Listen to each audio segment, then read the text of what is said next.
ਕੁਛ ਕੁ ਜਿਹੜੀਆਂ ਟਿਪਸ ਹੈਗੀਆਂ ਆ ਇੱਦਾਂ ਦੇ ਵੈਦਰ ਦੇ ਵਿੱਚ, ਜਿਹੜਾ ਐਕਸਟ੍ਰੀਮ ਵੈਦਰ ਆ, ਚਾਹੇ ਕਿਤੇ ਸਨੋ ਪੈਂਦੀ ਜਾਵੇ ਜਾਂ ਮੀਂਹ ਬਹੁਤ ਪੈ ਰਿਹਾ ਹੈਗਾ, ਉਹਦੇ ਲਈ ਜੋ ਜਾਰੀ ਕੀਤੀਆਂ ਗਈਆਂ ਉਹਦੇ ਲਈ ਇਹ ਆ ਵੀ ਇੱਕ ਤਾਂ ਤੁਸੀਂ ਆਪਣੇ ਕੋਲ ਪਾਣੀ ਜ਼ਰੂਰ ਰੱਖੋ, ਪਾਣੀ ਤੇ ਵਾਟਰ, ਹਨਾ, ਸੌਰੀ ਪਾਣੀ ਜਿਹੜਾ ਹੋ ਗਿਆ।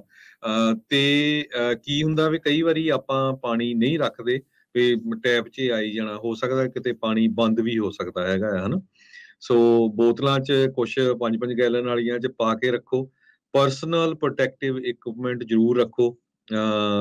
ਕਿਤੇ ਬਾਹਰ ਜਾਣਾ ਪੈ ਜਾਏ ਜਾਂ ਕੋਈ ਕਿਸੇ ਦਾ ਟਰੀ ਡਿੱਗ ਪੈਂਦਾ ਜਾਂ ਕੁਛ ਹੋ ਗਿਆ, ਤੁਹਾਡੇ ਏਰੀਏ ਦੇ ਵਿੱਚ ਪੱਤੇ ਬਹੁਤ ਇਕੱਠੇ ਹੋ ਗਏ, ਉਹਦੇ ਨਾਲ ਪਾਣੀ ਤੁਹਾਡੇ ਗਰਾਜ ਵੱਲ ਨੂੰ ਆ ਰਿਹਾ। ਕੈਸ਼ ਥੋੜਾ ਕੋਲ ਰੱਖੋ, ਫਿਊਲ, ਫੋਨ ਆਪਣੇ ਪੂਰੀ ਤਰ੍ਹਾਂ ਚਾਰਜ ਕਰਕੇ ਰੱਖੋ, ਕਿਉਂਕਿ ਜੋ ਕੀ ਹੁੰਦਾ ਆ ਵੀ ਕਈ ਵਾਰੀ ਬਿਜਲੀ ਚਲੇ ਜਾਂਦੀ, ਫਿਰ ਤੁਹਾਡਾ ਫੋਨ ਚਾਰਜ ਨਹੀਂ ਹੋਣਾ। ਬੈਟਰੀ ਓਪਰੇਟਡ ਰੇਡੀਓ, ਬਹੁਤਿਆਂ ਦੇ ਕੋਲ ਪੰਜਾਬੀ ਰੇਡੀਓ USA ਹੈਗਾ ਹੀ ਆ, ਸੋ ਉਹਨਾਂ ਦੇ ਵਿੱਚ ਬੈਟਰੀ ਵੀ ਆ, ਮੇਕ ਸ਼ੋਰ ਕਰੋ ਬੈਟਰੀ ਅਪ ਟੂ ਡੇਟ ਆ। ਕਈ ਵਾਰੀ ਅਸੀਂ ਕੋਈ ਕਿਤੇ ਐਮਰਜੈਂਸੀ ਆ ਜਾਂਦੀ ਆ, ਜ਼ਰੂਰ ਤੁਹਾਨੂੰ ਆਪਣੇ ਸਾਰੇ ਪ੍ਰੋਗਰਾਮ ਛੱਡ ਕੇ ਤੁਹਾਨੂੰ ਅਨਾਉਂਸ ਕਰ ਦਿੰਦੇ ਭਈ ਇੱਥੇ ਆਹ ਸਿਚੁਏਸ਼ਨ ਹੈਗੀ ਆ ਤੇ ਪੂਰੀ ਤਰ੍ਹਾਂ ਤਿਆਰ ਰਹੋ। ਐਕਸਟਰਾ ਬੈਟਰੀਜ਼ ਰੱਖੋ। Sign up for local emergency alert, ਇਹ ਬੜਾ ਈਜ਼ੀ ਆ, ਅੱਜ ਕੱਲ੍ਹ ਕਈ ਐਪਸ ਵੀ ਹੈਗੀਆਂ ਆ। ਇੱਕ ਤੁਹਾਡੇ ਕੋਲ ਐਮਰਜੈਂਸੀ ਇਵੈਕੂਏਸ਼ਨ ਪਲਾਨ ਹੋਣੀ ਚਾਹੀਦੀ ਆ। ਮੰਨ ਲਓ ਵੀ ਤੁਹਾਡੇ ਏਰੀਏ 'ਚ ਫਲੱਡ ਆ ਗਿਆ, ਸਨੋ ਬੜੀ ਪਈ ਆ, ਰਸਤੇ ਬੰਦ ਆ, ਕਿਹੜੇ ਰਸਤੇ ਥਾਣੀ ਤੁਸੀਂ ਬਾਹਰ ਜਾ ਸਕਦੇ ਹੈਗੇ ਆ, ਇਹ ਤੁਹਾਨੂੰ ਪਤਾ ਹੋਣਾ ਚਾਹੀਦਾ। ਕਿਹੜੀ ਸੜਕ ਦੇ ਰਾਹੀਂ, ਕਿਹੜੀ ਰੋਡ ਦੇ ਰਾਹੀਂ ਟ੍ਰੈਫਿਕ ਨਹੀਂ ਹੋਊਗਾ।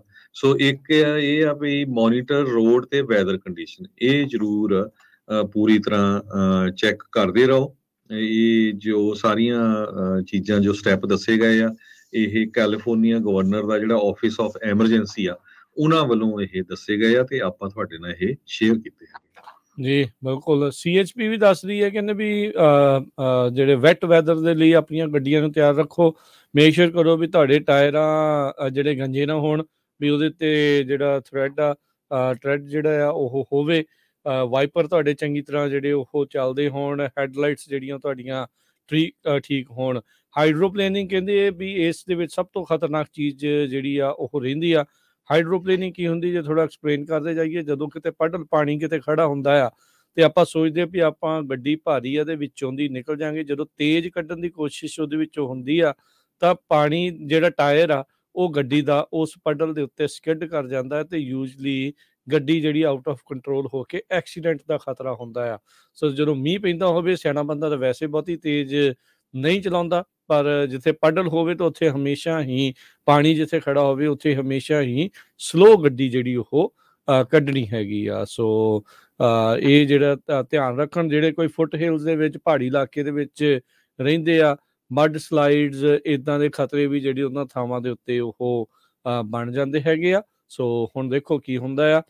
ਲਾਨੀਨਾ ਪੈਟਰਨ ਜਿਹੜਾ ਹਰਜੋਤ ਸਿੰਘ ਜੀ, ਵਿੰਟਰ ਯੂਜਲੀ ਸੁੱਕੀ ਹੁੰਦੀ ਆ, ਪਰ ਅਲ ਨੀਨੋ ਜਿਹੜਾ ਪੈਟਰਨ ਦੇ ਵਿੱਚ ਜਿਹੜੀ ਵਿੰਟਰ ਆ ਉਹ ਥੋੜੀ ਗਿੱਲੀ ਜਿਹੜੀ ਉਹ ਰਹਿੰਦੀ ਹੈਗੀ ਆ। ਸੋ ਭਾਈ ਧਿਆਨ ਜਿਹੜਾ ਉਹ ਹੁਣ ਤੁਸੀਂ ਰੱਖਣਾ ਆ।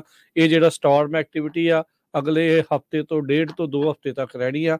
10 ਤੋਂ 14 ਦਿਨ ਤੱਕ ਮੀਂਹ ਆਉਂਦਾ ਜਾਂਦਾ ਰਹਿਣਾ ਆ। ਸੋ ਤੁਸੀਂ ਆਪਣੇ ਟਰੈਵਲ ਨੂੰ ਧਿਆਨ ਦੇ ਨਾਲ ਰੱਖਿਓ। ਕਿੰਨੇ ਜੇ ਐਸੈਂਸ਼ੀਅਲ ਨਹੀਂ ਆ ਤਾਂ ਰਹਿਣ ਹੀ ਦਿਓ ਤਾਂ ਚੰਗਾ ਆ।